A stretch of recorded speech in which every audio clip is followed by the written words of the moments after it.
Bonjour à tous.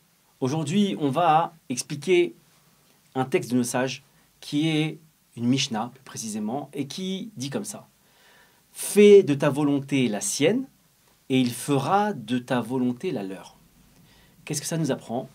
Une chose très très importante dans la vie, c'est que en vérité, il existe dans le monde deux volontés, celle de l'homme et celle d'Hachem.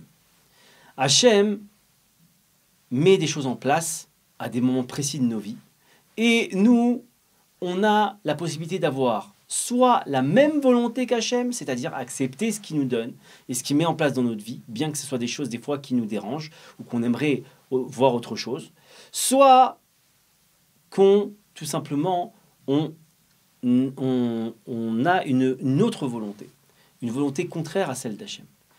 Et dans ces cas-là, très souvent, qu'est-ce qui se passe? On se retrouve à commencer à prier pour le changement ou pour qu'il y ait une évolution dans la vie. Prenons un exemple.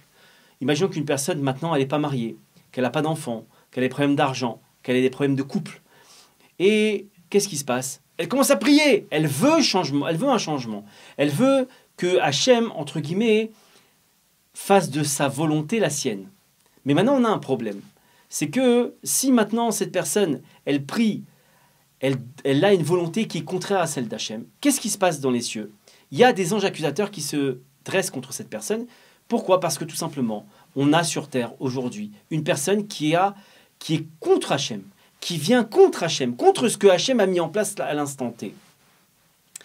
Et là, il y a des barrières qui commencent à être mises en place par ces anges accusateurs et qui fait que plus la personne va prier et plus en fait cette personne va exprimer sa volonté contraire à celle d'Hachem. Et ça va faire que les barrières vont être les empêchements vont être de plus en plus complexes et de plus en plus nombreux. Et en fait, ça va créer ça va faire que les choses n'avancent pas et se bloquent.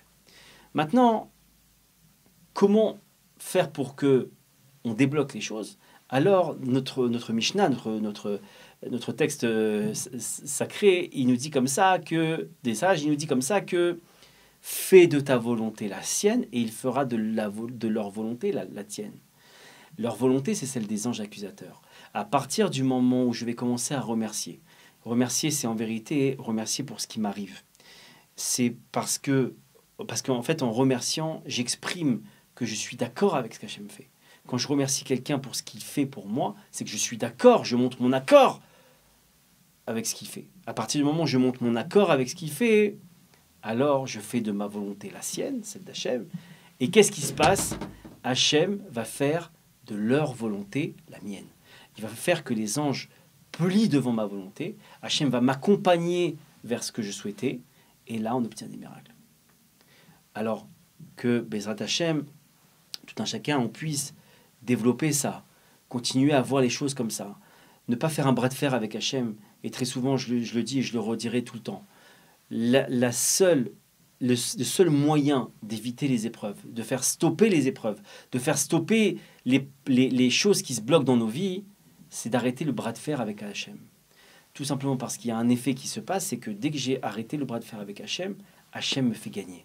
Mais si je continue le bras de fer avec Hachem, si ma volonté elle est contre celle d'Hachem, chas v'shalom, alors qu'est-ce qui va se passer? Les anges accusateurs vont se multiplier, grandir en nombre.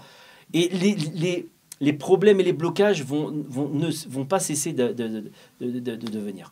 Donc, Bezrat Hachem, que B'Siyata Dishmaya, on puisse faire de notre volonté celle d'Hachem et obtenir des délivrances.